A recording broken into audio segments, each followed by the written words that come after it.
Bueno, muy buenas tardes. Buenas tardes y muchas gracias por estar todos aquí. La verdad es que da gusto ver estos llenazos que estamos teniendo estos días, pero hoy especialmente. Como todos conocéis y como muchos estabais en la sesión anterior, vuelvo a repetir que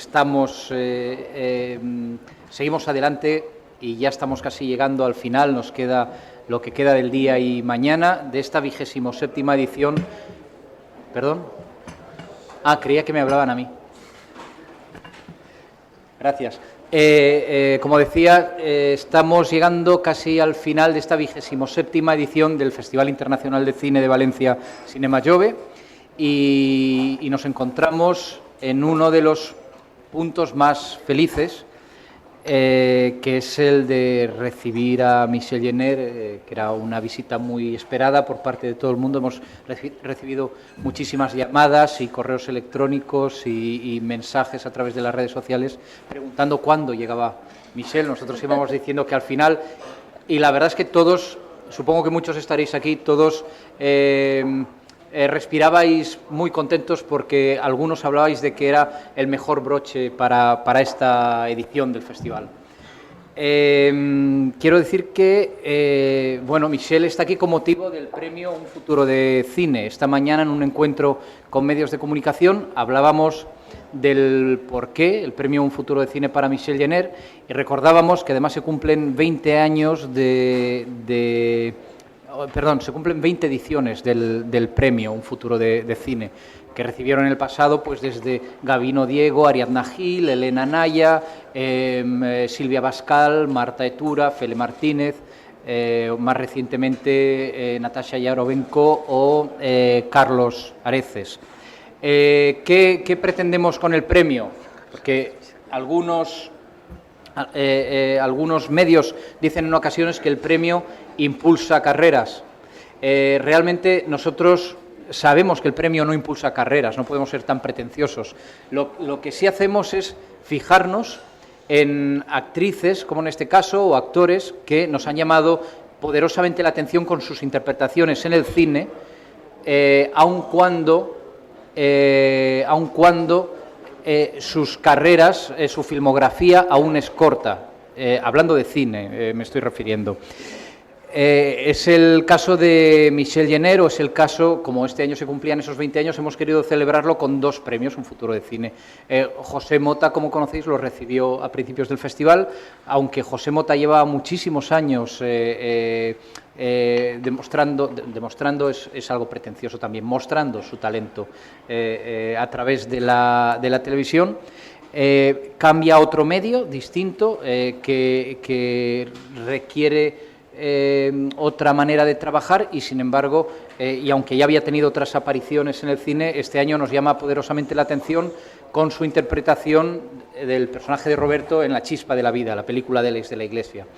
De alguna manera, con Michel podríamos decir lo mismo, aunque es bastante más joven que Mota. Pero sí, de Michel conocíamos su talento a través de sus trabajos en televisión, de los personajes que interpretaba en series como Los Hombres de Paco, por poner un ejemplo. Y aunque también es verdad que había hecho cine previamente, ya lo habíamos visto en varias películas, y esta mañana recordábamos también algunas secuencias maravillosas con el premiado del año pasado, Carlos Areces, en Spanish Movie, además cantando incluso. Es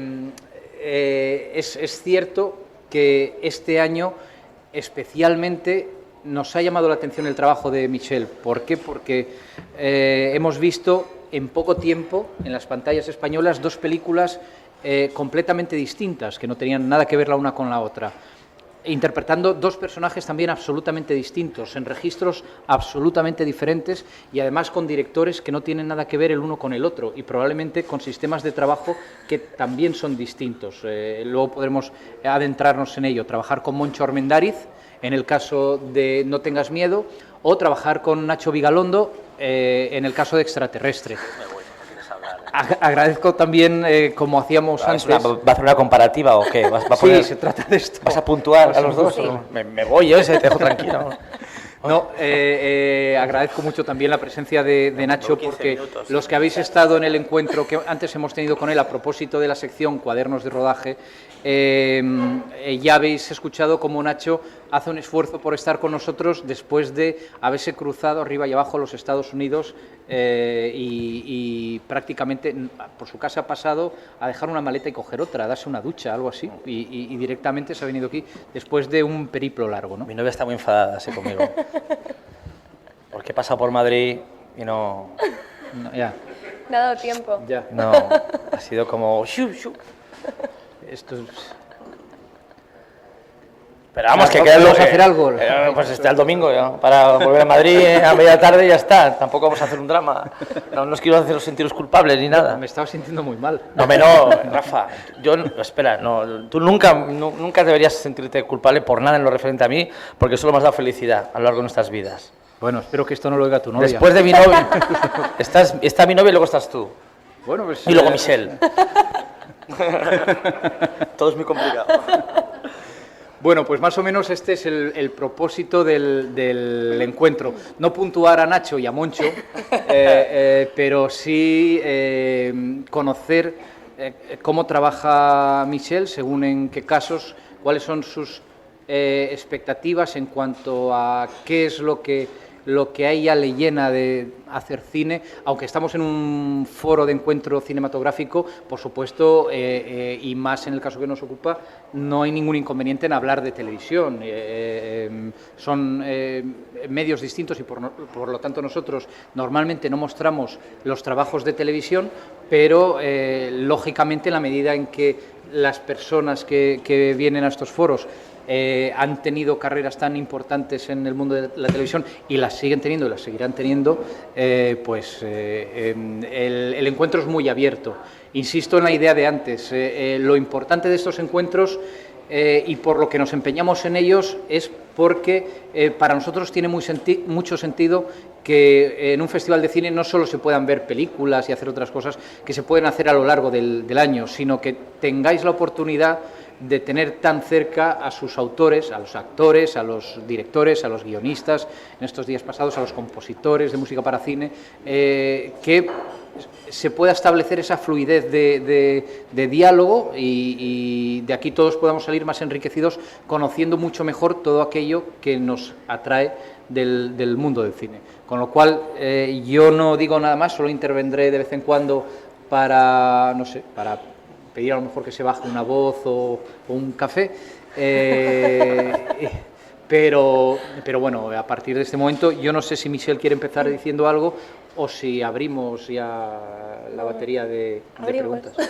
Abrimos. Recuerdo también que estamos retransmitiendo estos encuentros hoy también en streaming a través de cinemajove.tv, con lo cual a través del blog y las redes sociales también se puede preguntar a nuestros protagonistas de esta tarde y bueno, pues os animo a todos a hacerlo y aprovecho este punto para agradecer tanto al Aire Hotel Astoria Palace por el favorecer que podamos encontrarnos de este modo tan privilegiado, como a Filmac por el esfuerzo que hacen día a día para que estemos también presentes a través de las redes sociales y todo el entorno 2.0.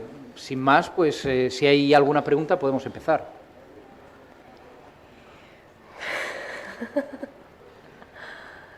Bien. Esta es Podemos estar en silencio 2 horas, ¿no? Como si fuese una película sueca. Nosotros mañana lo vendemos como novedad. Sí. ¿No? Encuentros en silencio con Michelle Jenner, ¿no? Tenemos ballenazo en Twitter.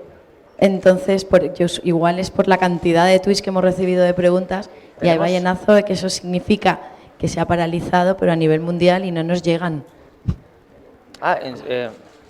¿Cómo? A ver, explica esto mejor, Ana. Pero ballenazo. Se llama ballenazo. Ajá. Es la terminología Twitter. O sea, se ha roto internet. Se ha roto internet ahora. Igual es por la cantidad de preguntas. Decía. Igual no, dice es por la cantidad de preguntas. Esto es por la cantidad de preguntas. Muy bien, pero funcionan otras redes. Dale. O sea, se ha roto internet y por eso aquí la gente no pregunta nada, ¿no? de alguna No entiendo manera... la conexión. Hay pregunta por ahí. El otro día en uno de los encuentros había gente que preguntaba a través de redes y estaban aquí presentes. Ah, sí. Esto fue Eso lo más es una curioso. metáfora de algo. Sí, sí, sí. Hola. Quería hacerte una pregunta, Michelle, y es, viendo cómo está el panorama aquí, ¿estás pensando en irte también a Estados Unidos o has estado, bueno, en Los Ángeles? Mucha gente me ha dicho que hoy en día es la mejor opción, la verdad. Lo que pasa es que yo hoy por hoy no tengo la ambición de cruzar el charco e irme a vivir a Los Ángeles, no sé, la verdad es que me da un poco de miedito. ¿Y la necesidad tampoco? O sea, Necesidad, ¿cómo está? gracias a Dios de momento, hoy por hoy voy trabajando y aunque haya poco, pues por suerte me están llegando cosas. Si un día de repente dejan de llegar, pues ya me lo tendré que plantear y me iré, ¿no? Hay muchos actores ahora mismo allí, actores y actrices Allí. en Los Ángeles, y aunque a la vez sea la mejor posibilidad, también es una cosa muy incierta, muy dura Claro. y llena de incertidumbres. O sea, Pero a lo mejor si tú vienes, es que no sé si esto está bajito, ¿me oís? Se te oye. Sí, sí. Que a lo mejor si tú vienes desde Los Ángeles diciendo que vienes de allí, te puede dar más posibilidades, o sea, es como que quedas más guay, no sé, yo vengo... lo puede ser Nacho viene. Mola, Sí, sí, sí. Vengo de LEA, ¿sabes? Lo Mira, pones en el me lleva currículum, más trabajo. lo pones en el currículum, ¿no? Edad, nombre, tal, color de ojos, inglés, Lo nivel pones medio, arriba de vengo de todo. Los Ángeles. Queda más molón, sí. Inglés nivel medio alto, ¿no? Creo que se pone siempre. Vengo de Los Ángeles. Y unas fotos, ¿no? Ahí con... Nacho viene de Los Ángeles. Sí. Ya, Ahora sí. lo sabemos. Vengo de Los Ángeles y no creo que veáis algo especial en mí, Es ¿no? verdad, Tampoco. te ha venido bien. O sea, ¿Eh? Cuéntame tu No, experiencia. hombre, ha estado sigamos hablando de ti. O sea, he tenido la suerte de ver la película con un público mucho más sano, en el sentido de que no saben dónde vienes tú, no saben de dónde viene Carlos, no saben Claro. dónde viene Raúl, no saben dónde viene Julián, con lo cual tampoco hacen ese juicio que a veces se hace inevitablemente cuando sabes dónde vienen los actores y ya les tienes cada uno colocado y tienes el juicio medio hecho. Sí. Y con un público muy limpio en ese respecto he visto cómo funciona la película y la verdad es que es una gozada, es muy agradecido y Michelle les flipa a los americanos, o sea que yo doy por hecho que de aquí a un año va a ser inaccesible Michelle y seré yo el que pondré en mi currículum curre con Michelle. Vengo de Los Ángeles, curre con Michelle, ¿no? Una cosa. Creo que este chico quería hacer una pregunta sobre su PC. ¿Ah? Nada. Bueno, ha estado bonito, sí. Hola, buenas tardes, ¿qué tal? Quería saber cómo fue la colaboración o bueno, el trabajo de Michelle en Extraterrestre. ¿Fuiste a buscarla o fuisteis a buscarla desde el principio? O sea, ¿era un papel hecho para ella? Pues hay que- ¿Pasó un cierto casting con más actrices, etcétera? Pues es el único papel para el que hubo casting, el papel que hizo ella y tengo que reconocer que en un principio no lo veía claro en el momento del casting, por una cuestión de perfiles, ¿no? Siempre me había gustado lo que habías hecho, pero por alguna razón veía como que quizá en pantalla, no, por una cuestión, esas cosas que no sabes hasta el último momento, si funcionan cámaras, si no funciona la química entre ella y Raúl y Julián, ¿no? Que era básicamente lo que más me preocupaba. Pero fue hacer el casting y oye, ¿qué está pasando por ahí? A ver, cuéntanoslo a todos, a ver, ¿de qué estás hablando ahí? Como en clase. Y en el casting yo creo que fue a mitad de casting cuando lo vi clarísimo. Hay una cosa en la película que quería que el personaje femenino tuviese bajo control, que es la vis cómica interiorizada, no una comicidad expansiva, que es lo más fácil, que es lo más inmediato y a veces que es lo más... ¡Niño! Que a veces es lo más fácil, ¿no? Lo más directo. Y es lo que a veces se sobreentiende, entre comillas, como más televisivo. Un tipo de comedia que es muy explícita, muy expansiva. Y yo quería que todos los personajes de la película tuviesen en mayor o menor grado un sentido cómico interiorizado. Que funciones a veces en la comedia explícita, tonta, de pelotas de tenis por ahí volando y pelotazos en la cabeza.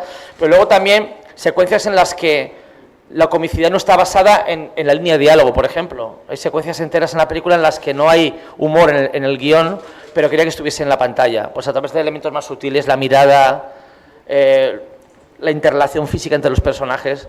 Y eso es muy difícil encontrarlo. Y Michelle lo tuve desde el primer momento, en el casting, lo vi clarísimo. Pues me quedé atontado.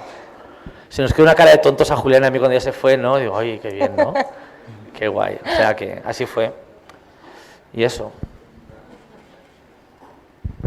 Sí, yo quiero preguntarte, Michelle, sobre el personaje en Extraterrestre, porque, en la película a mí me dejó un poco así tocado como comedia, porque, de hecho, ya lo dije en otro encuentro digital, que lo vi bastante profundo para ser, o sea, no, como que tenía más trascendencia que una simple comedia, ¿no?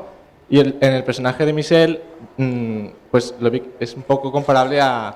No es un personaje principal y tampoco es un personaje normal, secundario, es comparable a lo que sería la nave espacial, ¿no? Todo ocurre alrededor de este suceso que es Michelle, ¿no? Pues quería preguntar yo cómo veías tú, qué pensabas tú de tu personaje, cómo te lo preparaste y tal. Y... Bueno, prepararlo lo preparé básicamente con Nacho en los ensayos. Es verdad que ella es la chica, ¿no? Y es como que los personajes masculinos están orbitando alrededor a ver cuál consigue quedarse con ella. Y no sé, básicamente eso, en los ensayos fuimos ensayando las secuencias y fuimos sacando... Claro, es que es muy halagadora la descripción que has dado de su personaje, pero también en el proceso de escritura-guión, en el momento es todo mucho más visceral y mucho más inocente de lo que parece.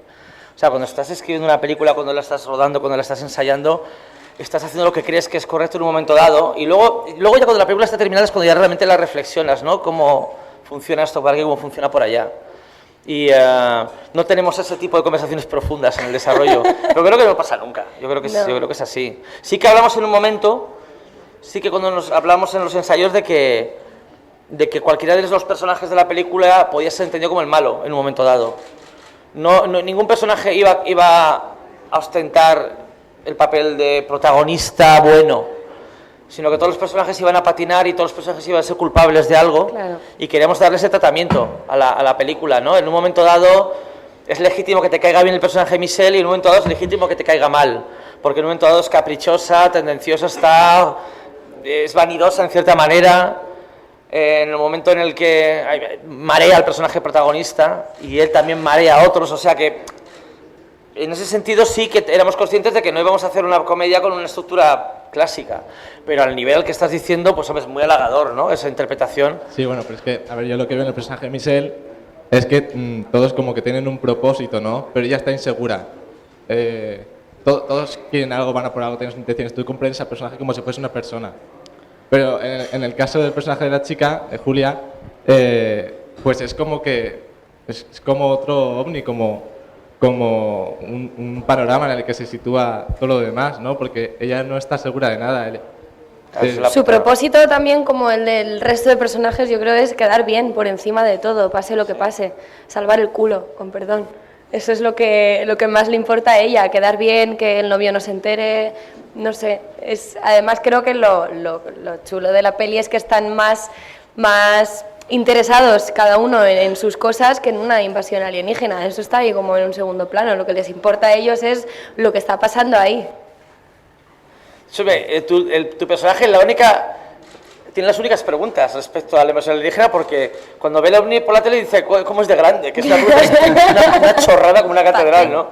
¿Qué más da? Y luego en la cena un poco y tal, ¿no? ¿Nos vamos o no nos vamos y tal? O sea, sí que tu personaje es un poco el que más le importa, pero le importa tampoco, le importan tres pepinos. Claro. Es algo así.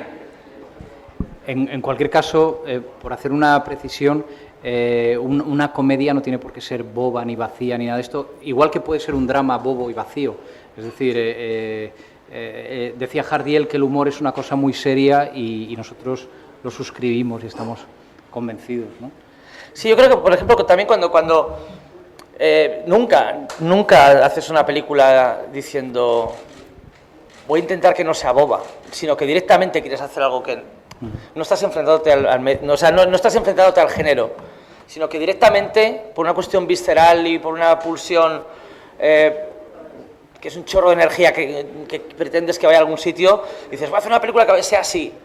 No lo razonas de esa manera. Sí que en el caso de Michelle quería evitar, siendo una película en la que hay un elemento femenino de deseo en torno al cual orbitan elementos masculinos, quería apropiarme de esa tradición de alguna manera, hacer ese algo pasa con Mary. Sí quería insistir en que el personaje femenino no fuese un trofeo al final del camino, en plan sin más, ¿no? Está ahí y tal. Quería que tuviese tantos defectos como ellos y que al final fuese tan criticable como ellos, ¿no? Porque ella tiene como muchas oportunidades de enderezar la situación y no lo hace. De hecho, está mintiendo como una rastrera toda la película. Que a mí me gusta mucho la secuencia en la que se descubre, cuando estás tú, además estáis muy bien ahí, cuando Julián y tú discutís y se descubre que tú has sabido desde el principio que él estaba mintiendo, claro, pero que te convenía seguir la le he corriente. seguido el rollo. Eso es, hay que ser perra, ¿sabes? Es que a mí jugar con esas sutilezas en el personaje me parecía que era lo que le iba a dar un sentido último a ella y a la peli, yo creo. Sí, sí.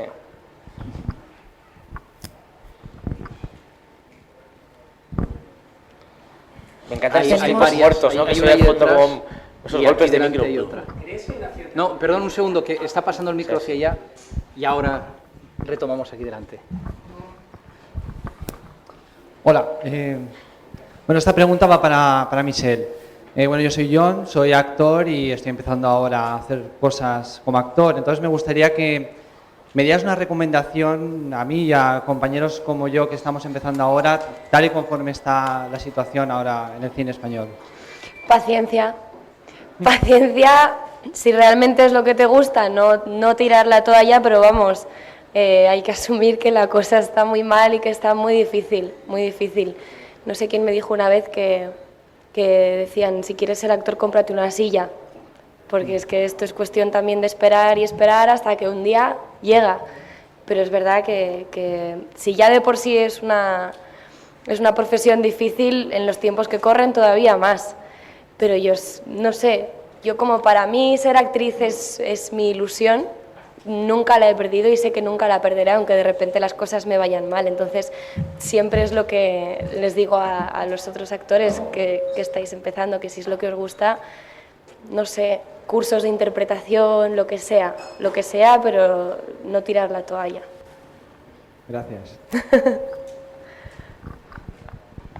Y había otra aquí delante. Es que así con el micro se os oye a través de... ¿Crees que en España hay una cierta corriente de humor tipo Ramón del Valle Inclán, Francisco de Nieva? Es que lo veo todo muy esperpéntico, en casi todas las películas veo un paralelismo entre Alex de la Iglesia, tú... ¿O es una impresión mía igual? Bueno, creo que está en nuestro ADN. Sí, ¿no? Creo que sí. Porque realmente tampoco, vuelvo al tema anterior, no eres consciente de una herencia cuando escribes. ¿No? Voy a escribir un guión valleinclanesco con toques modernos, ¿no? Yo, por ejemplo, en un principio, igual las películas que tengo en mente son, pues, por estructura, las comedias clásicas norteamericanas, las screwball comedies, y luego por textura última me interesa mucho la televisión contemporánea británica, ¿no? La serie de Office de Ricky Gervais, y me interesa mucho las series de Steve Coogan, y me interesa mucho no te entusiasmes tanto, la serie de Larry David. Y entonces en un momento dado, pues, por ejemplo, me planteo, ¿y si cogemos una estructura clásica de comedia a lo Billy Wilder y en vez de permitir que los personajes sean sarcásticos, rápidos, inteligentes, vamos a darles los problemas para comunicarse que tienen en las comedias contemporáneas? Como ves, estoy hablando de referencias todas anglosajonas, porque es el DVD que me pillo y porque es lo que ahora mismo estoy viendo en el hotel y tal. Pero inevitablemente, a través de nuestro ADN se fluye lo que somos. Y no hay que olvidar que somos, pues eso, herederos de un país donde la gran novela es una comedia de un señor mayor que la lía. Es que eso es España, es que no olvidemos que es la gran maravilla ser español.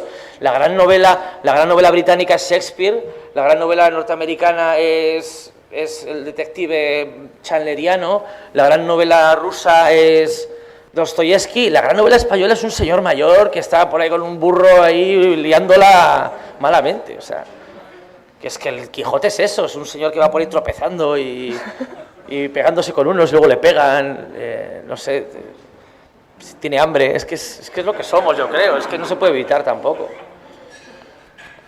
Y entonces toda esa morralla yo creo que la tenemos dentro y no se puede tampoco huir de ella. Lo bonito sería, pues eso, que me diesen a partir de ahora, pues me dejasen hacer la siguiente de Alien, ¿no? Y la hago con Michelle, eso es lo más importante. Y pues de repente, pues eso, un alien tropezando con una piedra, ¿sabes? Ahí un poco ahí buscando migajillas en el suelo.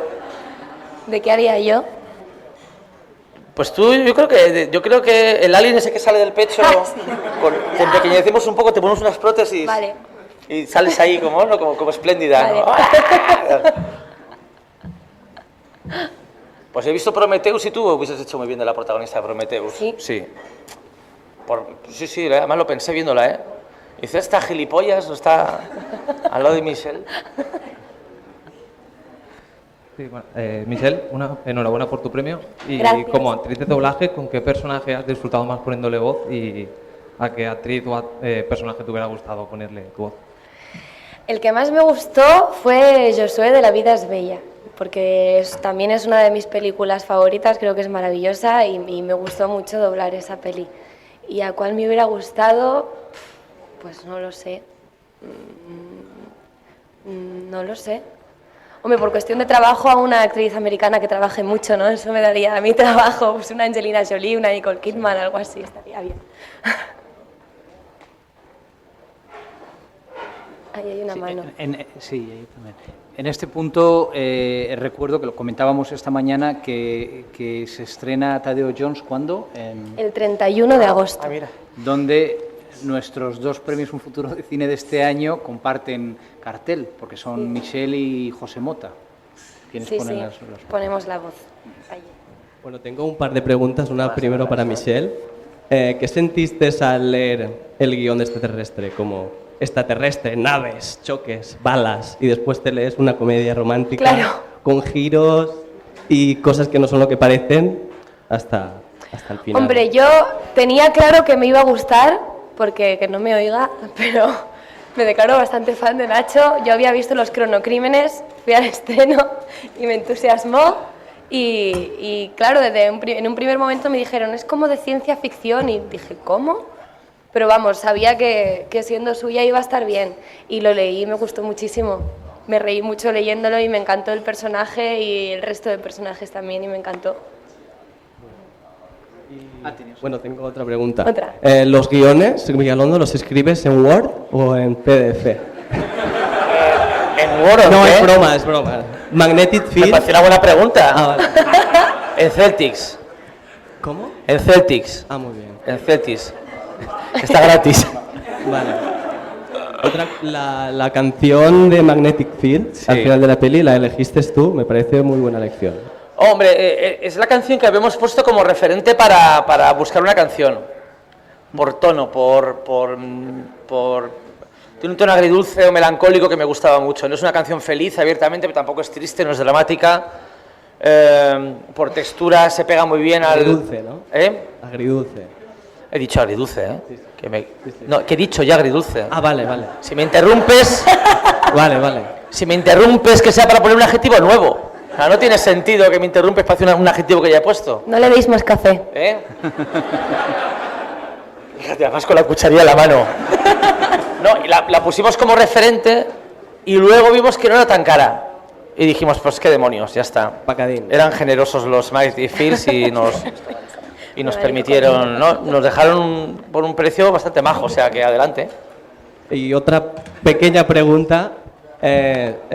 Hemos leído que vas a dirigir un pequeño corto de Vengamonjas. ¿Eso es cierto o no es cierto? ¿Dónde lo has leído eso? En su blog. Los Vengamonjas llevan tiempo admitiendo colaboraciones en su serie y sí me han pedido hacer un capítulo de Vengamonjas, y tal como lo tengo ya más o menos esbozado, se va a titular El fin de Vengamonjas. Está planteado como el fin de los Vengamonjas. Así es como acaba todo.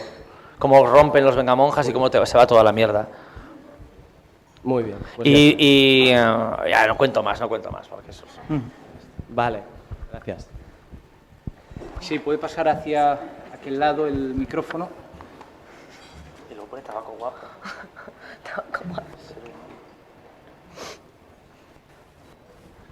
Si queréis responder alguna de las que se va viendo. Buenas. Sí. Yo también quería preguntar por las bandas sonoras. Nacho, en tus cortos y películas hemos escuchado Girls Just Wanna Have Fun, Picture This. ¿Tienes una creencia por la música discotequera o algo así? No, pero son solamente dos y el tercer ejemplo de Mighty Fields, que tampoco es discotequero. Hay una constante para mí en todas esas canciones y que tiene que ver con precisamente lo que le comentaba él, que es la condición agridulce. Hay un tipo de canción muy específico que, por ejemplo, en ese tipo de canción entra, por ejemplo, Chiquitita de ABBA, que son canciones que notas mayores evocan sentimientos asociados a notas menores. O sea, hay una cierta tristeza en canciones como All My Little Words de Mighty Fields que no se puede deducir de los elementos puntuales que se utilizan en la canción, las notas y acordes que hay empleados. O sea, científicamente son canciones alegres, pero en su ejecución última son tristes, y aunque no sepas la letra. Y entonces esas canciones me atraen mucho. Y ya os digo que Chiquitita tiene esa cualidad. Es una canción profundamente triste, pero que desmenuzada en sus unidades indivisibles es un puro jolgorio. Entonces es una cualidad mágica que tienen algunas canciones que me atraen mucho, que tienen todas las canciones que has mencionado, que he metido. También podríamos poner Fotonovela de Iván y You Are the Only One de Transvision Band. Anda, que menudo carrerón.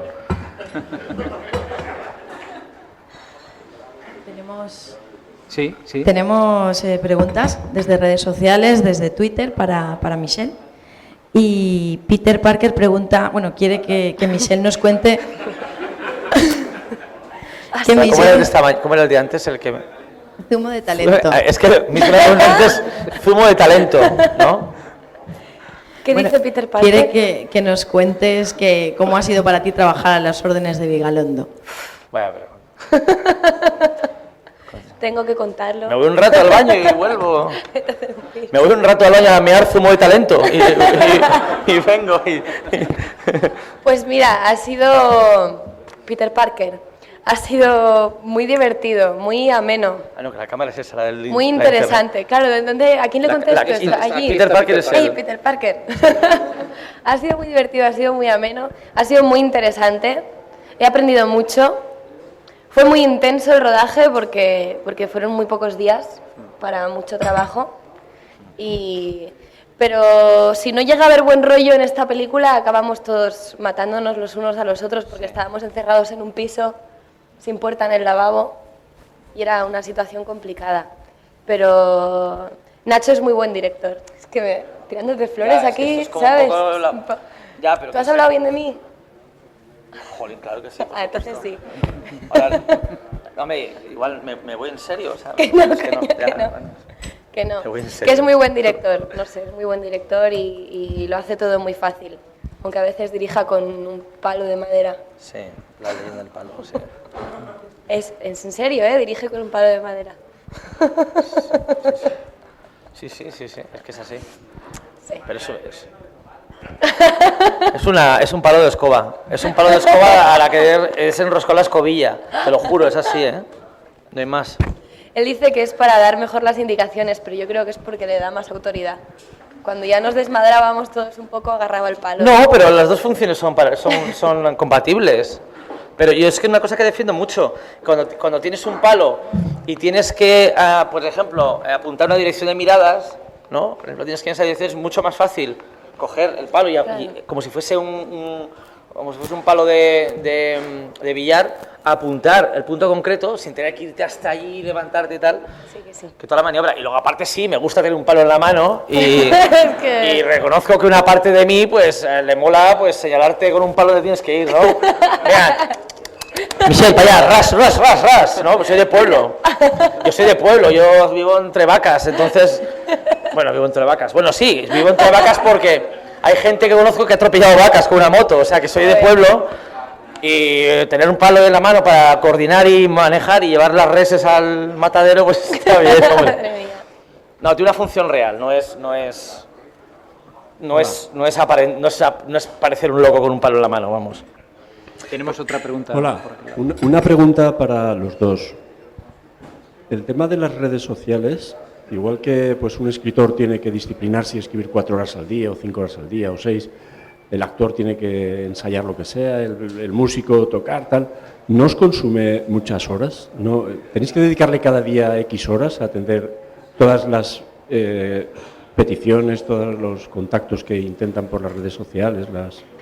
Pues ya se lo hace un tío, a ti te lo hace un chaval, ¿no? Que tienes Que ahí. no, que sí. No, yo tengo Twitter desde hace muy poquito y tampoco estoy ahí todo el día, ¿eh? Yo creo que de Twitter sabe más Nacho. No, pero sobre mí hay la leyenda de que estoy todo el día en Twitter y no es cierto, no es verdad, tuiteo relativamente poco. Mira, este es el móvil que tengo. Tengo un Nokia de estos que con esto no puedo tuitear y no estoy todo el día enganchado ni nada. Este es un móvil que cargo 2 veces por semana, solamente. Esto lo cargo 2 veces por semana y se cae, mira, me da igual. ¿Sabes? No se cae. Se puede romper, se da igual. Abiertos. Me da igual que es un puto Nokia, que tengo puntos si me pillo otro, que no. Nacho, era el mío. ¿Qué va a ser, tío? No, Y aparte es que no se rompe, es que se puede caer, es que no se rompe, que es una maravilla. Sois vosotros los que estéis ahí con vuestros Oye, Apples. no le traigáis más café, lo he dicho en serio, no me hagáis caso. Que no, que es así. Vaya respuesta hemos dado. Dios mío. ¿Otra pregunta?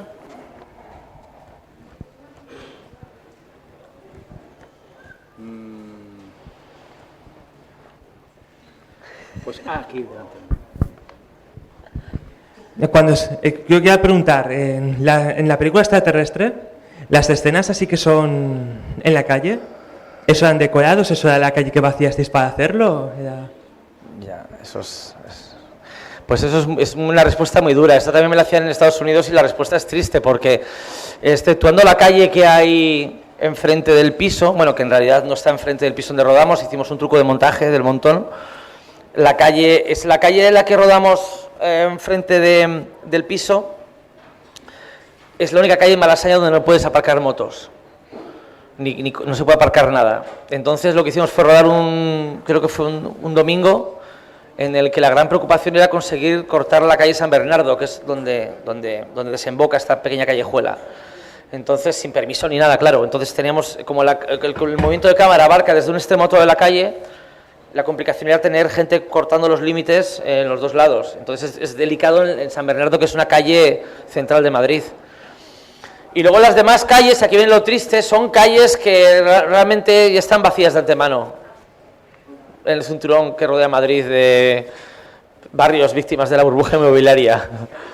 Son calles que están ahí abandonadas. Hombre, está la cámara trucada, ¿te acuerdas, no? Sí, Que sí. cuando rodamos la secuencia en coche con cimas y tal. Sí.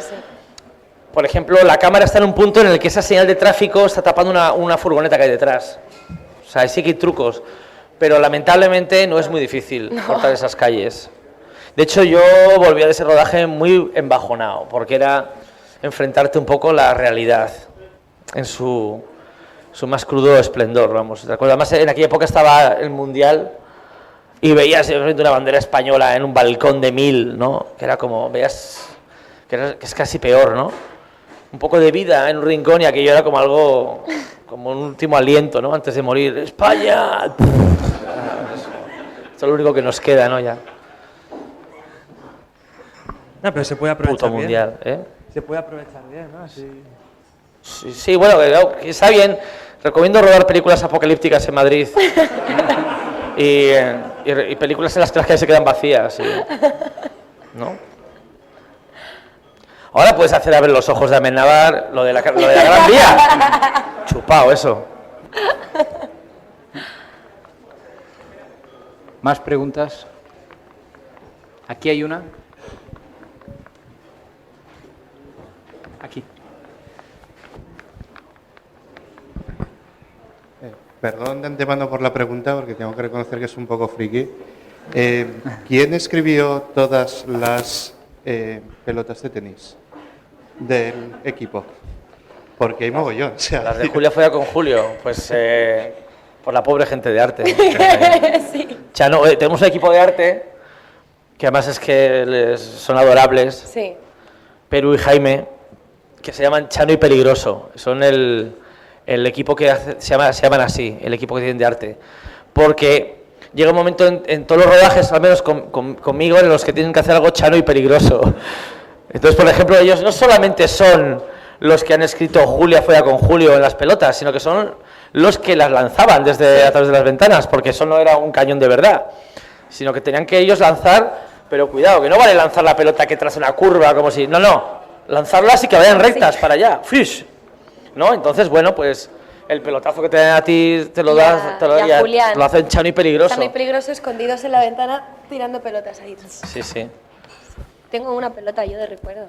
Además tienen potestad para regañarme en el rodaje, que es una cosa que creo que es importante, porque soy muy nervioso y soy muy nervioso y tengo una tendencia a coger objetos, tocarlos y tal, el azucarillo la mierda esta. Entonces en los decorados tengo a veces ese problema, y es que toquiteo las cosas, pero porque estoy pensando en otra cosa. Entonces claro, ellos me tienen como fichado.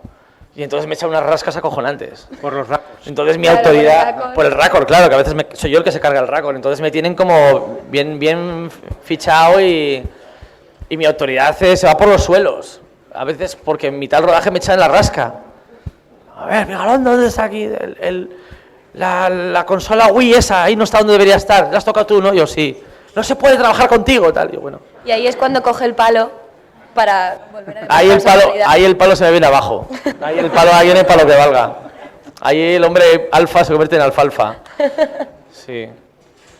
Alfalfa, me encanta. El macho alfalfa, sí. Alfalfa. ¿Más preguntas? Sí, ahí detrás hay. No sé si había otra. Bueno, yo tenía una pregunta para Michelle.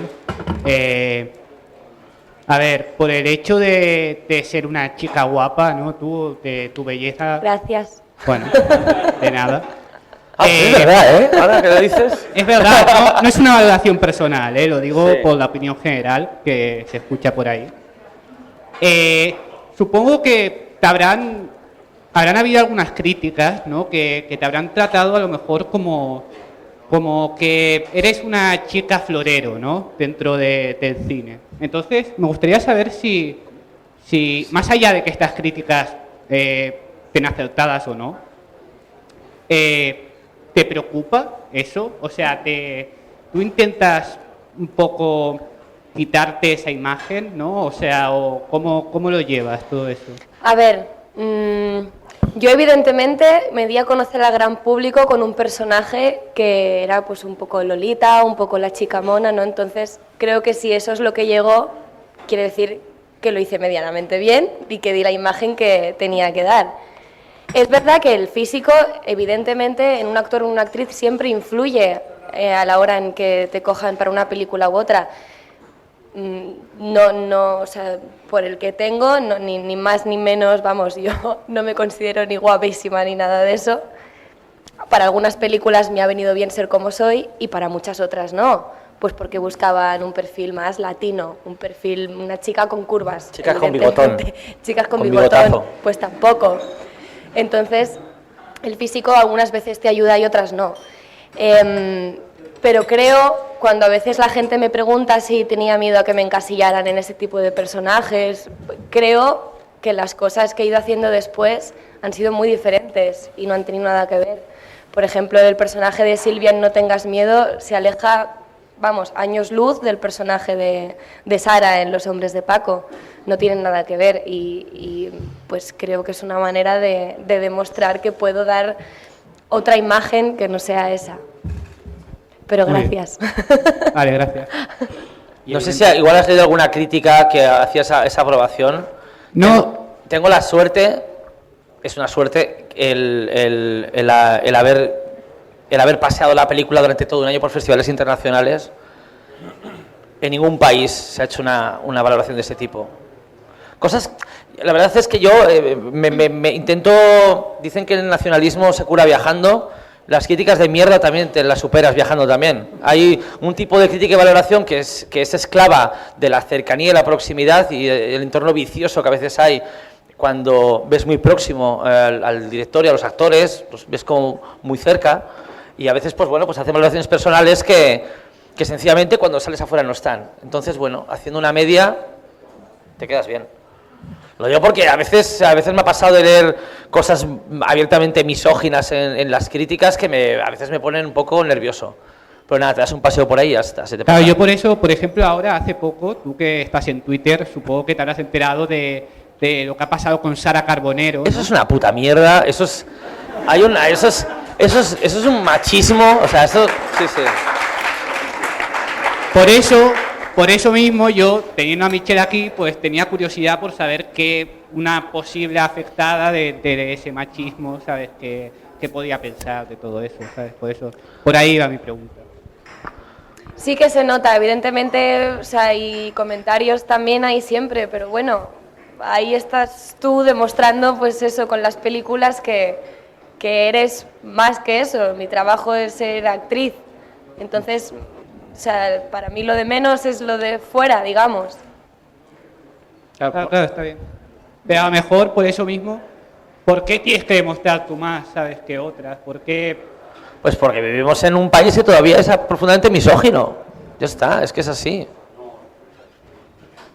No, y realmente desde el momento en que, el ejemplo que ponía Michelle, por ejemplo, de No tengas miedo, desde el momento en que Moncho Armendáriz piensa en Michelle para un personaje absolutamente distinto a otro que ha interpretado antes, demuestra que efectivamente hay una valoración de Michelle como actriz, mucho más allá de si de un encasillamiento que podía darse, que es el que tú temes, ¿no? Haces la pregunta porque no te gustaría un encasillamiento. Y bueno, y Michelle, hablábamos de dos películas muy distintas, dos ejemplos completamente diferentes, la de Nacho y la de Moncho, donde hace cosas distintas entre esas películas, pero además distintas a papeles que ha interpretado con anterioridad y más los que vengan, ¿no? Es decir, a mí lo que me alegra es que independientemente de que hay una cosa que decía Mankiewicz, que era tú te tiras 4 años preparando una película, por fin llega el día del estreno y luego hay un señor que a lo mejor en el taxi de vuelta a casa escribe una crítica donde la derrumban 5 minutos. Bueno, pues a lo mejor ese derrumbe tiene mucho que ver con una situación personal del señor que está escribiendo, pero la película es mucho más, ¿no? Entonces, si alguien ha hecho una crítica de ese tipo, probablemente es alguien que no se ha molestado en valorar el trabajo de una actriz como Michelle Jenner. Yo no conocía esa... Sí que hay una tendencia, y también para oxigenar un poco, hay una tendencia en la valoración que hacemos aquí en España de nuestros actores, de nuestros artistas, hay una tendencia a viciar el debate y a viciar la colaboración. Yo, por ejemplo, ahora veo de un tiempo a esta parte que ya se le está achacando a Carlos Areces hacer un tipo de personaje muy característico en pantalla, ¿no? O sea, Areces, ¿cuántas películas ha hecho? Ha hecho, pongamos, 5, no sé, sí. 5 películas. Entonces, a Areces ya se le empieza como a reprochar que ya haga de Areces en cierta manera. Pues cosa que, sin embargo, a Will Ferrell hace 30 de ese tipo y queremos que Will Ferrell haga otra vez de Will Ferrell, ¿no? Y queremos que jamás haremos ese tipo de valoraciones con la gente de fuera, ¿no? Adam Sandler. A mí me parece que es un tesoro Areces. Y además yo creo que Areces no debería intentar reinventarse película a película, sino explotar su personaje dramático en pantalla, de la misma manera que lo hizo José López Vázquez, de la misma manera que lo hizo Pepe Isbert, de la misma manera que lo han hecho los grandes actores. Los grandes actores que lo que han hecho ha sido hacer variantes sobre un mismo personaje en pantalla. Es lo que ha hecho Laurence Olivier, por buscarlo lo más alto, es lo que ha hecho Robert De Niro, es lo que ha hecho Clint Eastwood, ¿no? ¿Tú te imaginas que en Clint Eastwood, qué tal? ¿Os imagináis que Clint Eastwood hace 3 películas, ¿no? Hace El bueno, el feo y el malo, hace Por un puñado de dólares, hace Harry el sucio y ya le dicen, ya estamos otra vez Clint Eastwood, ¿eh? Con tu Clint Eastwood. Vete a la mierda. ¿Qué quieres? ¿Qué quieres en pantalla? ¿Qué quieres? ¿Que se ponga unas flores en el pelo? ¿No? Que cante un ukelele. Pues Clint Eastwood se puso a cantar en La leyenda de la ciudad sin nombre y aquí era asqueroso. Y bueno, voy a ser Clint Eastwood. ¿Qué queréis? ¿Que se ponga un peluquín a veces? ¿O que se ponga un bigotón, Michelle? Bueno, ¿sabes? ¿Entendéis lo que quiero decir, no? He tomado igual demasiado café. Pero vamos, que vamos a relajarnos un poco y vamos a disfrutar de lo que tenemos, que es un tesoro, vamos. Pues si están relajados, no pasa nada. Eres tú. Un momento, ¿con quién estaba discutiendo yo? ¿Quién me estaba contradiciendo aquí? Deja el móvil, escucha, está lejos. Pues estaba discutiendo con España en general, ¿no? Un poco. ¿Quién representa a España aquí? A ver, que alguien se escoja como para... Venga. ¿Más preguntas? Pasa el micrófono está llegando. La pregunta está por escrito. Sí, es que me la han mandado. Pero puede ser, por favor, el micrófono para que se pueda oír en redes sociales. Gracias. No es mía la pregunta, es de Ethan Cohen. ¿De quién? Ethan Cohen. Ethan Cohen. Es Ethan de Cohen. Ajá. Sí, sí. ¿Y quién es más fuerte, Superman o Apolo? ¿Superman o quién? O Apolo. Y si quieres más fuerte, Superman o Apolo. Tú que lees cómics, supongo que... Esta va para Michelle, ¿no? No, es para ti. Bueno, para Michelle sí la sabe. La conoce. Toda tuya. Que quieres más fuerte de dos seres que no existen, ¿no? Claramente Superman. ¿Qué quieres que diga? Es que no. Es que no. Tenemos otra, muy bien. Bueno, sí. Para Bueno, claro, es que también... Bueno. Ya está. ¿Con qué actor o actriz, bueno, los dos, que no hayas trabajado te gustaría trabajar? ¿Me gustaría? Sí, te gustaría. Con Ewan McGregor. ¿Y de chica? Y chicas... ¿Puedo tirar así a lo alto? Meryl Streep. Por soñar. Es muy de madre eso de llamar chica a Meryl Streep, ¿no? ¿Por qué? Porque no, las madres son las que dicen, ay, esta chica que ocurre en la pescadería, y bueno, es una señora de 60 años, eso es muy de... Eso lo hace mucho las Chica madres. lo ha dicho ella antes de que yo diga el nombre. Claro, te has dicho Meryl Streep, ¿no? Pues no, mujer. Mujer. Hembra. ¿Me vas a hacer trabajar con Ewan? ¿Alguna otra pregunta o vamos a No, votar Tim de redes Burton. sociales? Que le gusta Tim Burton.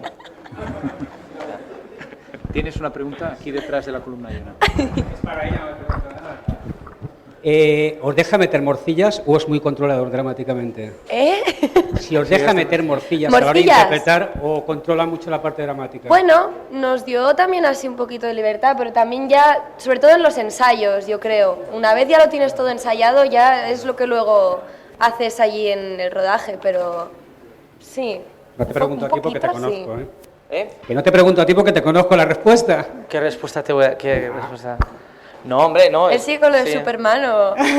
Hombre, Está ahí rayado. No lo tiene claro. ¿no? Con una película de otro tipo, igual me puedo permitir dar libertad a los actores en el rodaje y rodar variantes y luego ver... Pero tenemos tan poco tiempo. Sí. En un margen tan estrecho no puedes, tienes que ir con todo muy calculado.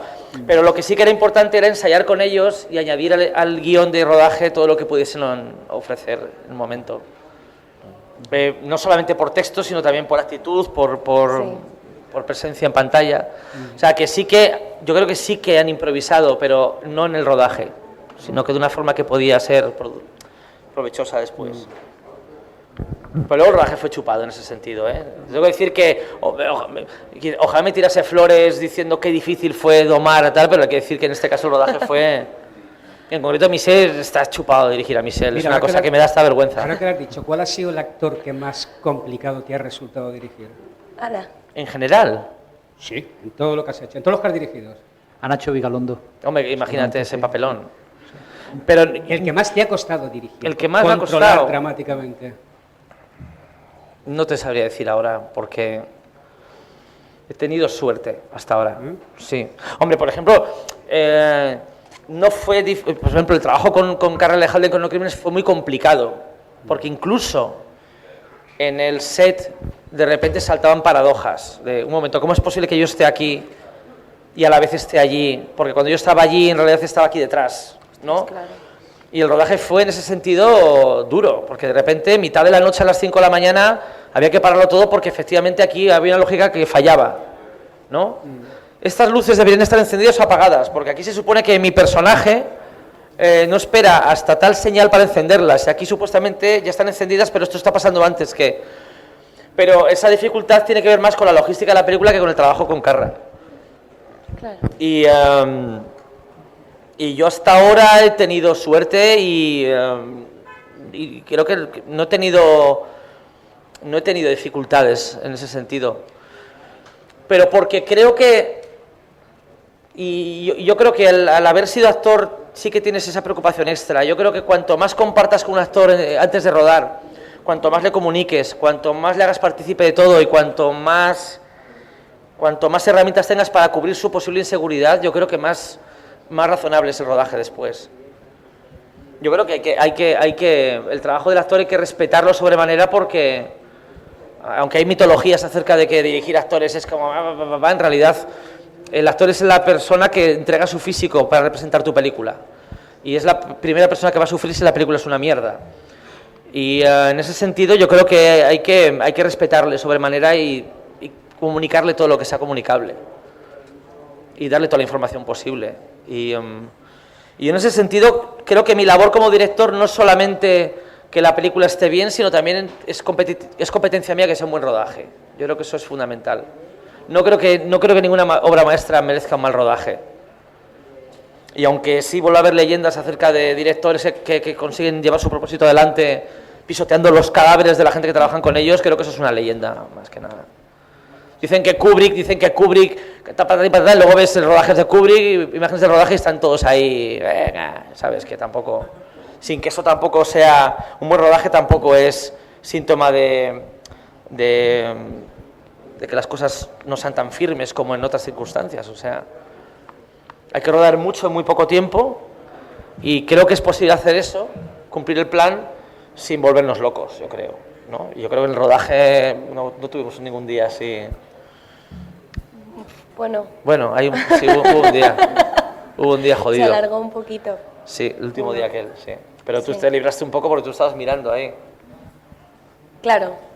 El rodaje de la pelea, cuando Sí. se están pegando areces y cimas, pues sí, llegamos un poco mal a ese día de rodaje. Y ponían guión. La estantería se derrumba sobre ellos, ¿no? Y estábamos en el set, ¿no? Y estaban los libros colocados y a veces buscando una colchoneta, ¿no? Para amortiguar la caída, y no había colchoneta.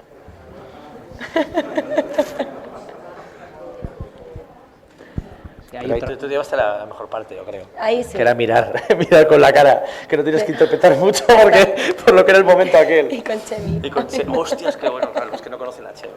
Pues preséntales a Chemi. Es que Chemi era el eléctrico. El eléctrico, que es una mezcla entre, yo le llamaba una mezcla entre Sting y Michelle Jenner, porque es como, tiene tu altura y tu color de pelo, pero luego se parece a Sting, es una visión muy rara. Es como tener a Sting lejos. Y dices, hombre, Sting, ¿qué haces ahí? Y dices, no, coño, que está aquí, que es así de pequeño, ¿eh?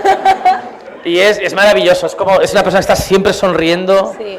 Siempre tiene buena actitud, siempre tiene un hueso roto por circunstancias totalmente extravagantes, siempre tiene huesos rotos y siempre, bueno, pues siempre es el que más dura por la noche y es una personalidad extrema en todos los sentidos, ¿no? Y siempre buenos. Hizo de especialista. Claro, ¿os acordáis de la pelea en la que se pegan cimas y areces, no? ¿No has visto la peli? Pues cuando la veas, fíjate que hay una secuencia en la que se están pegando dos, se derrumba una estantería, siguen forcejeando, vuelcan una montaña de libros, es como... Areces gatea. Sí, Areces gatea le persigue, pues es una especie como de pelea apestosa, ¿no? Es como una película de Tennessee Bud Spencer rodada por Michael Haneke, de repente, que es todo como infantil y a la vez asqueroso. Y claro, yo necesitaba miradas de Michelle en todo momento. Y entonces, claro... Para hacer mi plano, pues no lo hacían ya Areces, Claro. y cimas y todo, no, lo hacía Chemi. Chemi. Él iba gateando y poniéndose y yo tenía que mirarle así. Y entonces era un adulto gateando por el suelo y pegándose contra sí mismo. Y Michelle teniendo que mirar, porque claro, yo lo que más necesitaba ella eran sus direcciones de mirada. Que ella mirase aquí y allá, entonces claro, el desplazamiento de los ojos. Y entonces claro, Chemi tenía como que revolcarse por el suelo hasta aquí, luego levantarse, volverse a caer, Pobre Chemi, al final arrastrarse. lo ensayó todo y al final le dije, no puedo. Claro, era una Me invento, imagen. yo miro a los sitios, pero no lo hagas tú, porque Ya me está. entraba la risa, no podía. Y Pobre entonces en Chemi. ese momento dije, tranquila, Michelle, ya te apunto yo con el palo donde mirar. Y ahí fue cuando del palo, claro. Pero sí. Pero es de los pocos momentos en los que... Yo creo que de los poquísimos momentos donde no fuiste perfecta en cámara, en el rodaje. Es así. No, pues porque, pues eso, Cimas a veces metía unas gambas acojonantes, Julián a veces, pues bueno, estaba a veces un poco denso, pero ella, vamos, es un androide. A mí a veces que me da un poco de miedo y todo. Es Terminator 3 y me está grabando con una cámara ahí, no sé, era como... Sí. Tenemos otra pregunta aquí. Sí, bueno, un par de preguntas, una para cada uno. Empecemos con Michelle. Ahora que en poco tiempo, relativamente, has hecho un drama y una comedia, ¿con qué te quedas? ¿Con qué te sientes más a gusto?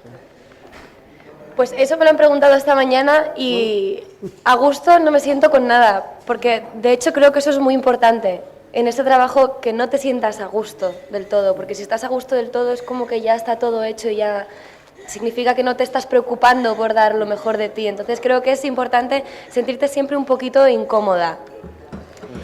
Y es que a mí lo que más me gusta precisamente es poder hacer de todo.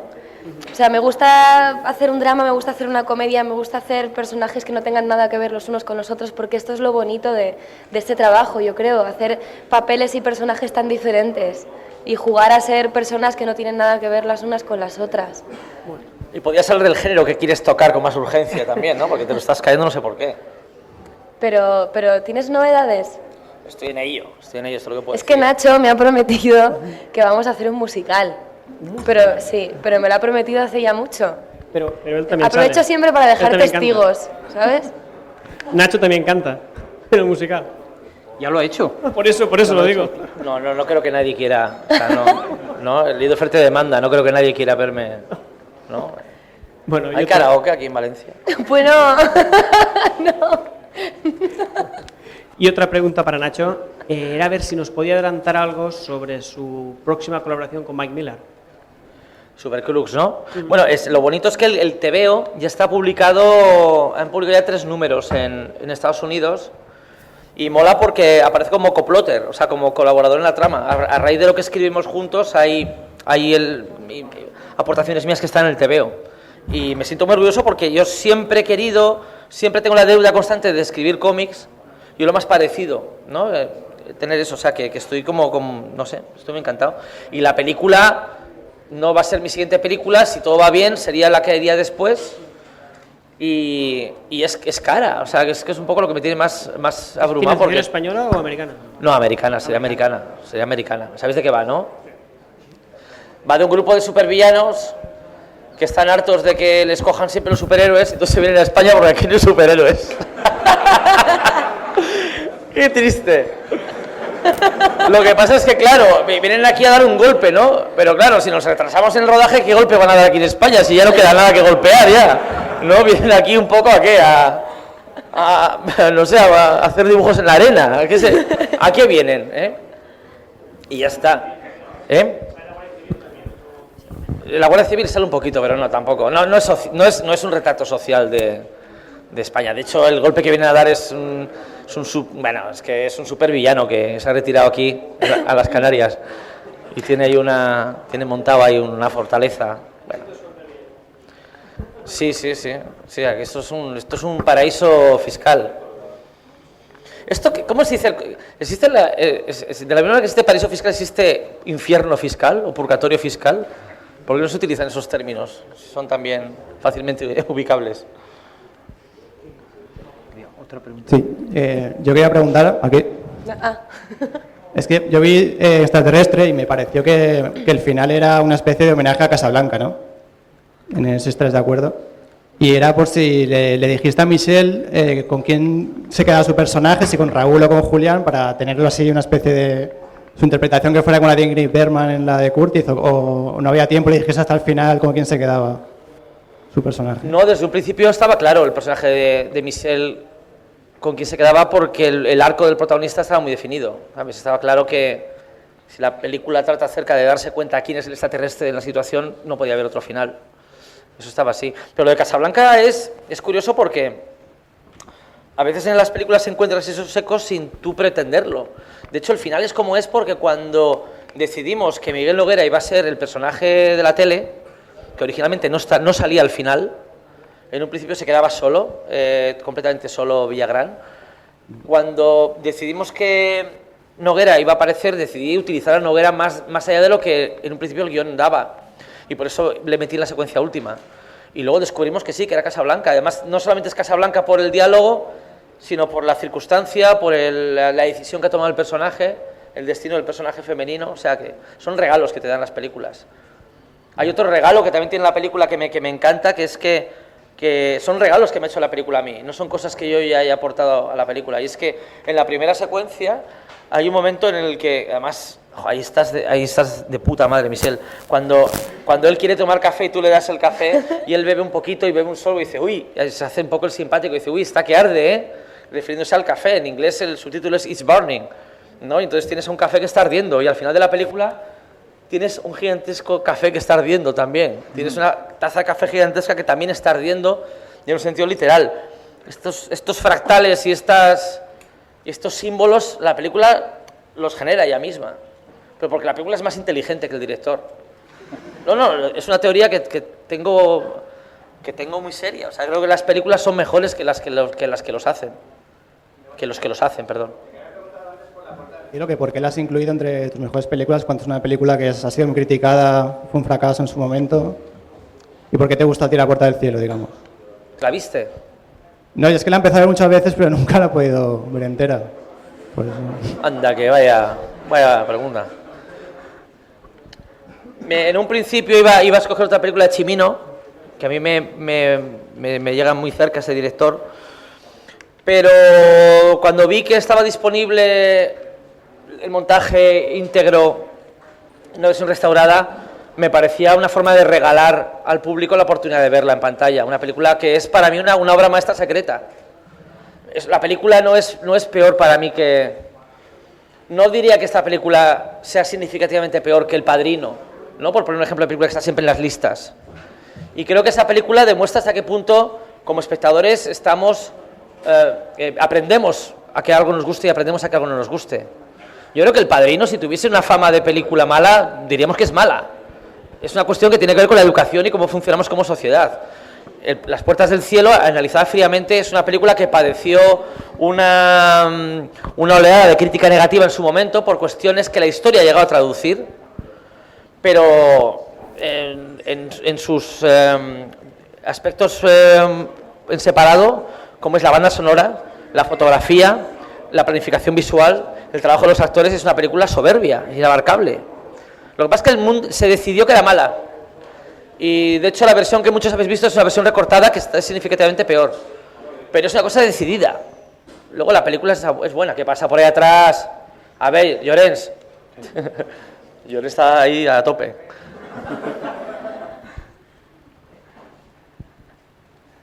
Vamos, que es una película acojonante, vamos. No, de hecho, La Puerta del Cielo supone un fracaso económico para Fox, pero eso no tiene que ver con que la película sea buena o mala, tiene que ver con el gasto en aquel momento y la aceptación que luego tiene en taquilla distinta a la que se esperaba. De hecho, el que una película sea buena o mala es algo que tiene que decidir uno mismo.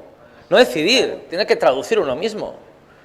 Uno no puede valorar las películas en función de lo que han sido valoradas. Yo no entiendo a la gente que quiere saber cuántas estrellas tiene una película antes de verla, para orientar su propia valoración. A mí eso me parece primitivo y me parece infantil.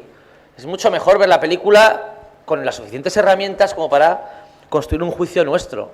Entonces, lo importante es que yo te puedo decir por qué es buena en función de lo que yo veo en la película, no en función de las críticas que he leído. Es así. Paso que estoy como enfadado otra vez, ¿no? Estoy como enfadado. Mira, una pregunta para los dos. Quería preguntaros cuál es para vosotros el momento más emocional o más emocionante de rodar una película.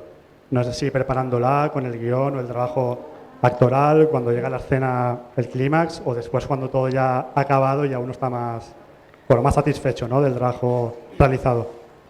Hombre, para mí hay varios momentos emocionantes. Uno es cuando ya te dicen tú, vas a ser tú y lo vas a hacer y ya tienes el guión y esos nervios de antes de empezar, esas ganas.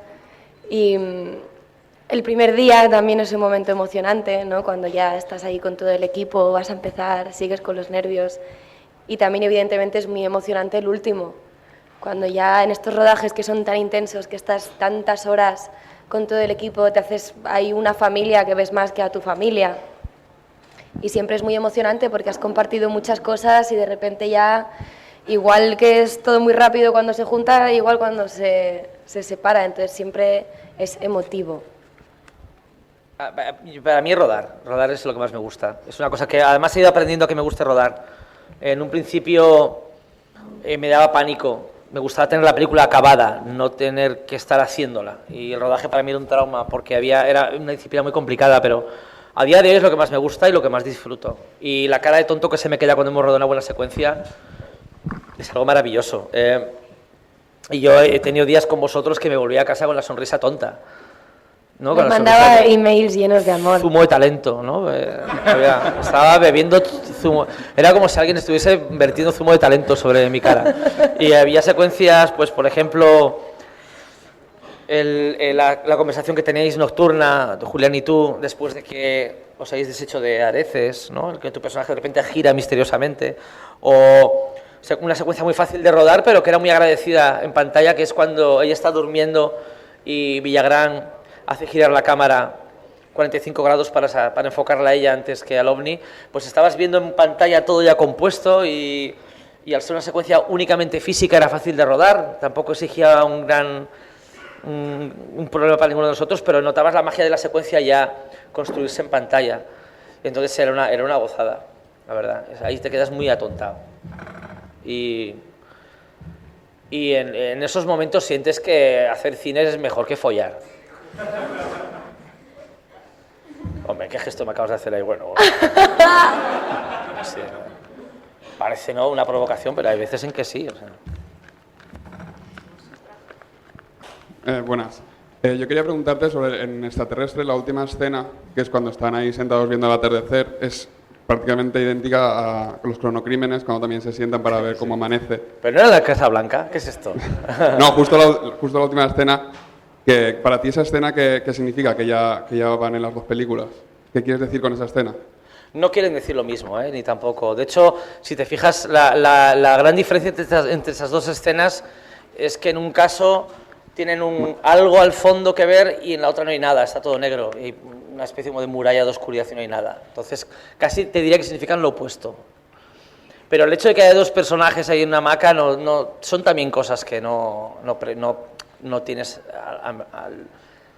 tampoco presente cuando haces la película. Hay un plano que es de cronocrímenes que también está en esta, que es igual, que es cuando tanto Carra Lejalde como Michelle tienen una conversación por walkie-talkie y la cámara está como paseándose por la nuca, ¿no? Por detrás de ellos, ¿no? Haciendo un giro como de 180 grados.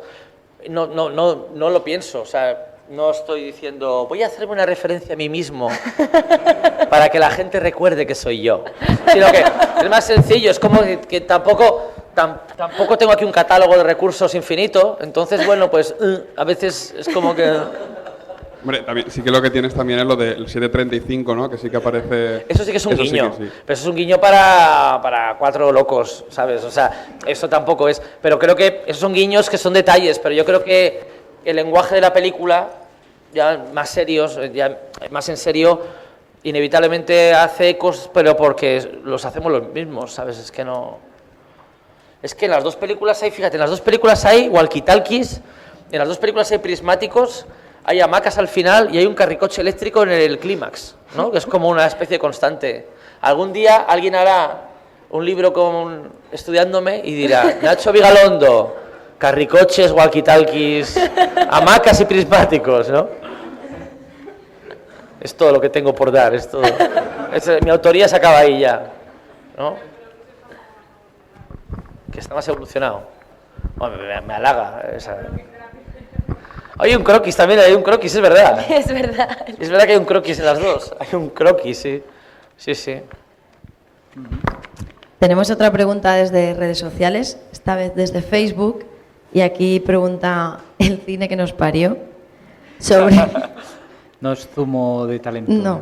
Zumo de talento. Sobre Extraterrestre, ¿qué tal un spin-off sobre el personaje de Raúl Cimas cuando se va de la casa? Y en cuanto a futuro, Vigalondo, ¿te atreverías a hacer Super López la película? Creo que serías el director perfecto para esa historia. La primera pregunta la ha mandado Cimas, lo sabes. Es que hay una, claro, es que hay una de las ideas que tenemos para el DVD, que esperemos que suceda, es, me gustaría currar con Carlos Bermud, director de Diamond Flash, y hacer con él un cómic que acompañe al DVD que sea la historia de Extraterrestre contada desde el punto de vista de Cimas. Porque es muy gracioso porque para él la historia es otra, para él ha pasado otra cosa. Él ha salvado el mundo de cierta manera, ¿no? O o él ha tenido un contacto con extraterrestres y él, la perspectiva que él tiene de la historia es mucho más bonita que la real. Entonces me parecía muy bonito hacer un cómic que contase eso desde un punto de vista risueño y heroico, como es el de Cimas. ¿Y la otra pregunta cuál era? ¿Te atreverías a hacer Super López la película? Creo que alguien está haciendo eso. De hecho, hay una leyenda entre... No es una leyenda, pero es un proyecto que ha ido saltando de director a director. Y de hecho hay una broma que es ya que te han ofrecido Super López, ¿no? Hay una especie...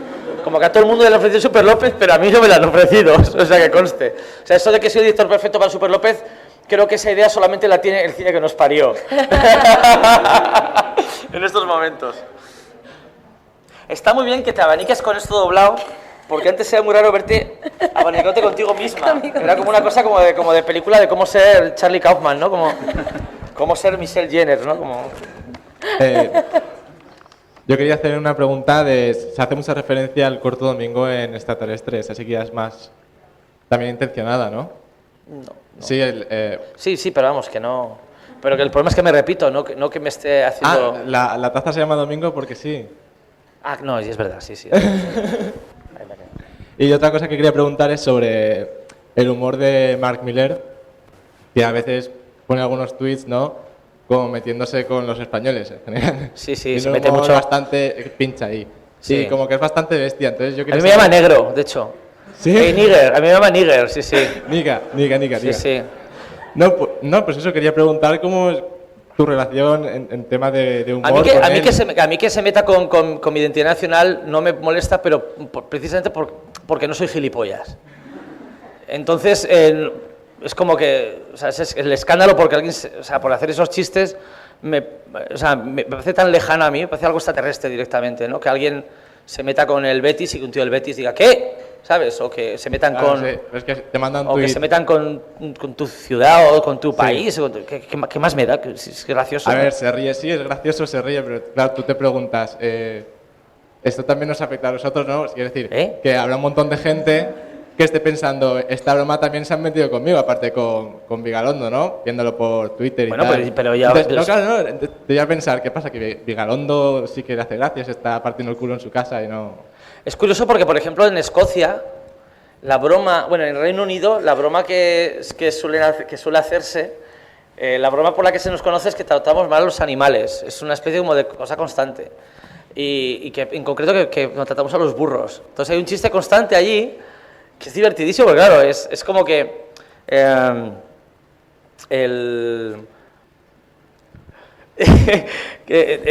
claro, la broma que él hacía siempre en Glasgow cuando iba a la convención de cómics y tal era que tenía el burro aparcado en la puerta, ¿no?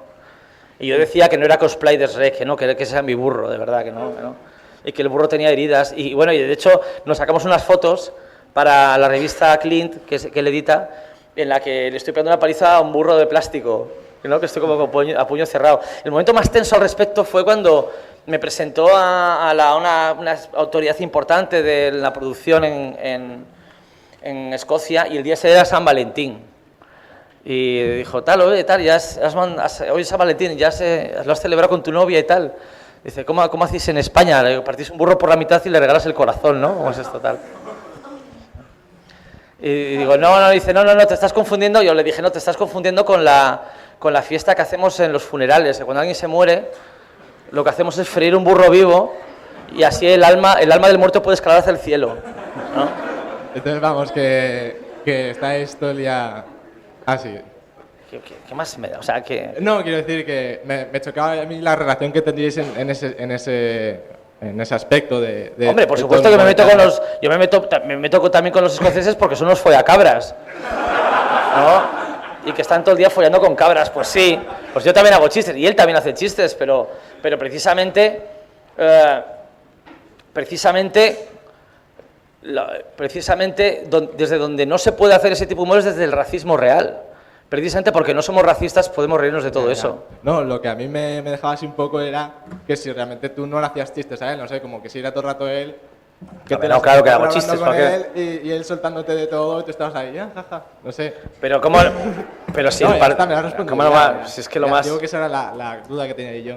Sí, la mayor risa... Yo cuando le conocí era cuando tenía el escándalo de los chistes nazis estos en Twitter, que fue cuando le conocí que el tío, claro, imagínate el descojono, ¿no? Los mails que me mandaba, ¿no? Imagínate en ese momento tal, o sea, es que no me acuerdo de todos los chistes, pero era muy gracioso todo aquello.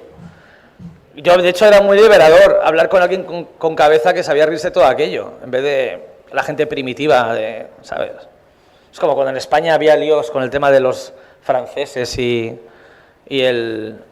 ¿no? Que hasta el presidente hubo una declaración de que nos estaban insultando los franceses con los guiñoles y el doping. Y digo, ya. Yo estaba en ese momento fuera de España y da como vergüenza ver que España estaba muy enfadada y claro, y luego veías el gag que era Nadal escribiendo una carta con una jeringa gigante, ¿no? Dice, y ha habido un comunicado político de que esto no se puede tolerar, ¿no? El ministro de Cultura ha dicho que no se puede tolerar este comportamiento tal, ¿no? Un guiñol escribiendo con una jeringa gigante, ¿no? Y era como, qué vergüenza, o sea, ¿sabes? O sea, no sé. Para mí ese tipo de reacciones me resultan estrafalarias, extravagantes. O sea, me resultan tan extravagantes como ser racista, por ejemplo. Es como que, ¿qué? O sea, tienes que enseñarme a manejar ese idioma para que me empiece a ofender. Nadal. Eran buenos esos chistes. Otra pregunta en redes, en Twitter. Guillén Carbonell pregunta, ¿de qué película harías tu remake personal? ¿Mi remake personal? Pues yo haría, ahora se estrena Prometheus, yo haría Alien, haría una versión de Alien, con los acontecimientos de Alien, el octavo pasajero, desde el punto de vista del alien. Entonces sería como una película como de Jaime Rosales, porque están los humanos ahí discutiendo, ahí qué hacemos y tal, y el alien, el pobre, está ahí con unos tiempos muertos acojonantes ahí, comiendo cucarachillas y buscando trufas por la nave, ¿no? Entonces hay el alien, pues imagínate, el alien ahí sentado, ¿no? Aguantando el chaparrón ¿no? Oyendo por los huecos de ventilación, ¿no? Las discusiones que tienen Sigourney Weaver con ellos, no, que hay que coger la antorcha, no, por aquí el túnel y tal, y él como, ¿no? Él ahí viendo el tiempo pasar, ¿no? Los tiempos muertos de Alien. ¿Cómo se puede titular así, no? Los tiempos muertos de Alien, ¿no? Y además como tiempo muerto es Death Time, suena como a, hostias, esto. Y luego la vas a ver y es el Alien ahí, ¿no? Como con la cola ahí haciendo raca, raca, ¿no? Limpiándose los dientes con la cola, ahí, ¿no? Quitándose los paluegos, ¿no? Con la cola del alien. Como estamos en tiempo real... Tirándose los pedetes del alien que suenan como... ¿no? Es una entidad alienígena, entonces tiene gases y se oye... Bueno, pregunta Guillén Carbonell, que nos está siguiendo en tiempo real, si sería un drama costumbrista. Joder, no te acabo de contar. Que se está limpiando los paluegos y tirándose pedetes. O sea, más costumbrista que eso...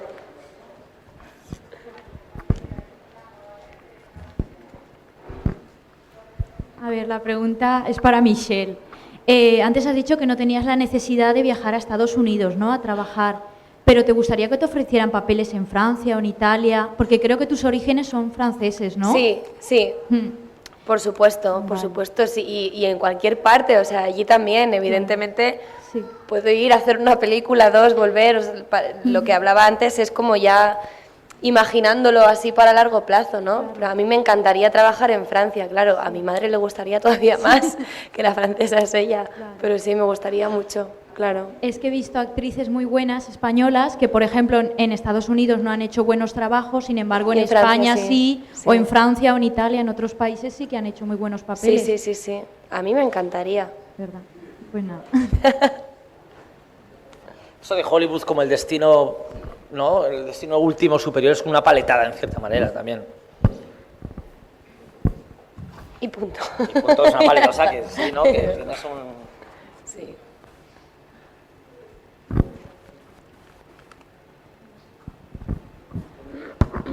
Hay más preguntas. Había una para Michelle a propósito de la serie, ahora queda un poco baja. Sí. De Isabel, la he leído. Sí, la has leído. ¿La podemos formular para...?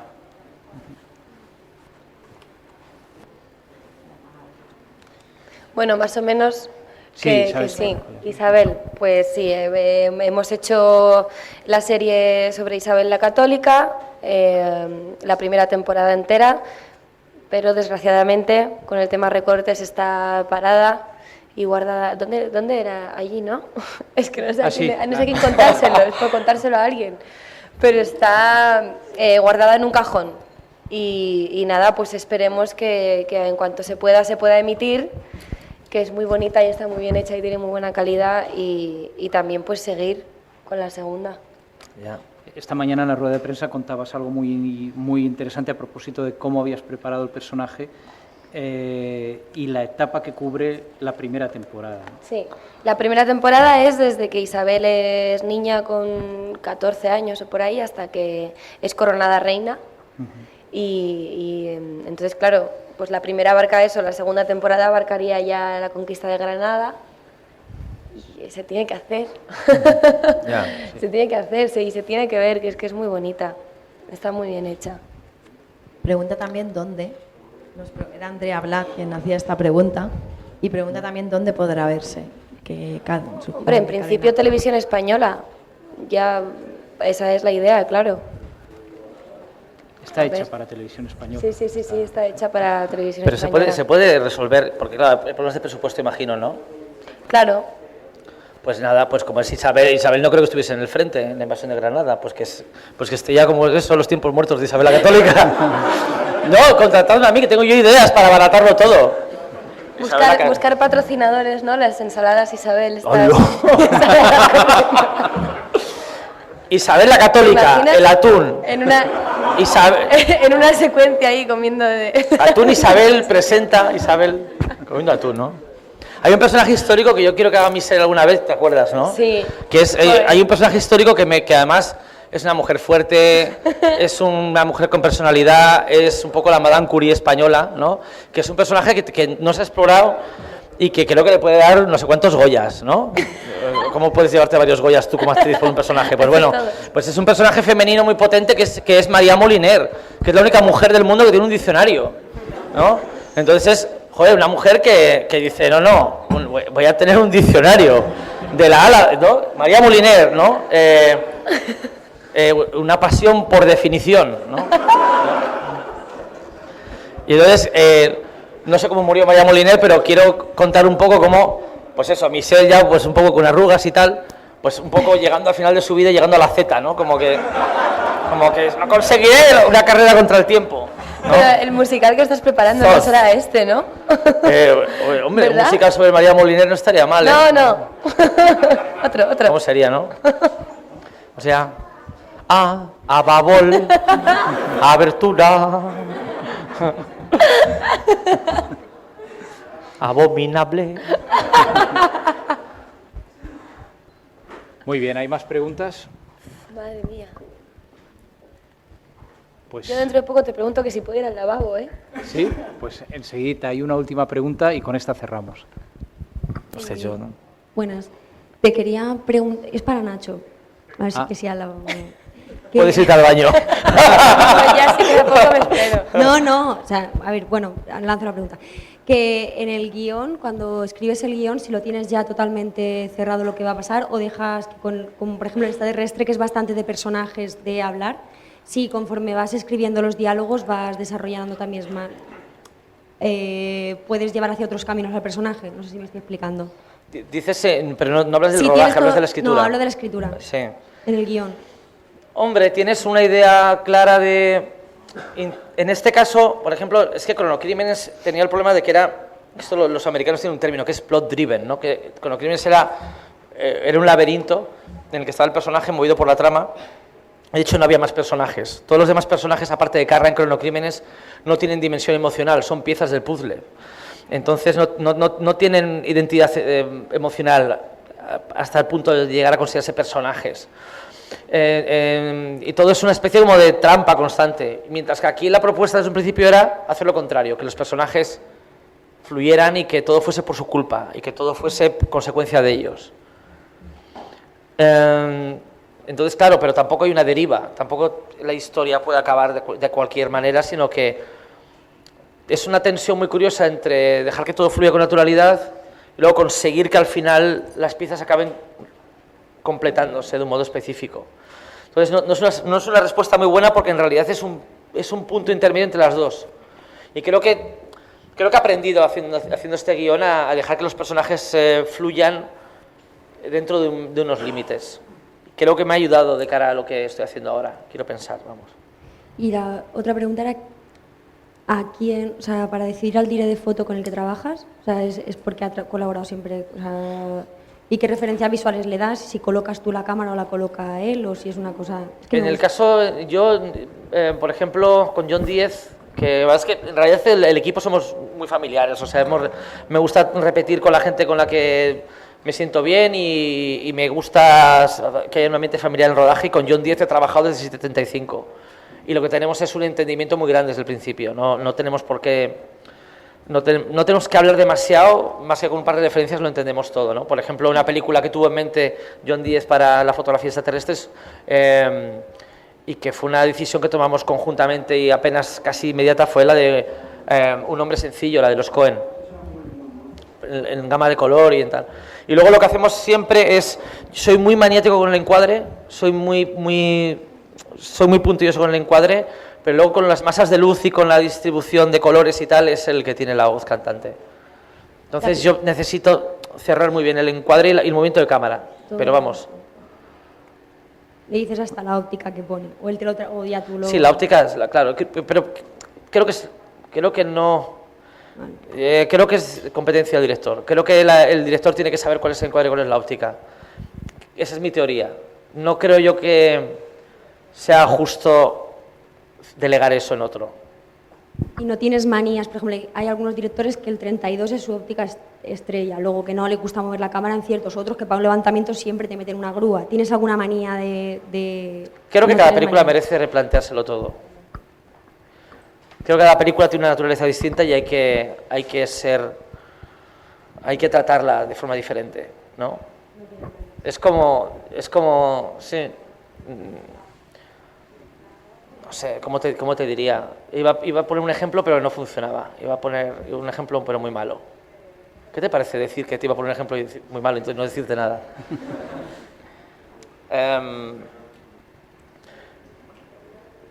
Por ejemplo, más que determinar... Por ejemplo, hay directores que tienen claro la lente de antemano. Creo que para mí es más importante definir por qué la cámara está a esa distancia del actor y luego hacer que la lente se ajuste al encuadre que quieres hacer. Esto es muy técnico igual, ¿no? O sea, en vez de fijar la lente y luego colocar la cámara en función de la lente, me gusta determinar dónde está la cámara por motivos que sean y luego con la lente acercar el cuadro. Pero vamos, es que no quiero buscar ejemplos que sean un coñazo. Muy bien, pues hemos llegado hasta aquí. Corriendo, ¿no? Agradezco mucho la presencia tanto de Nacho Vigalondo como especialmente... Vamos a ir corriendo ahora de repente, Michel y yo corriendo al baño, pero no somos drogadictos ni nada, ¿eh? Especialmente de Michel Jenner y también de manera especial del secretario autonómico de Cultura, que ha querido estar con nosotros en esta tarde. Es un detalle conociendo su agenda y lo agradecemos de corazón en la medida en que supone un apoyo importante para el festival. Muchas gracias a todos y muy buenas tardes.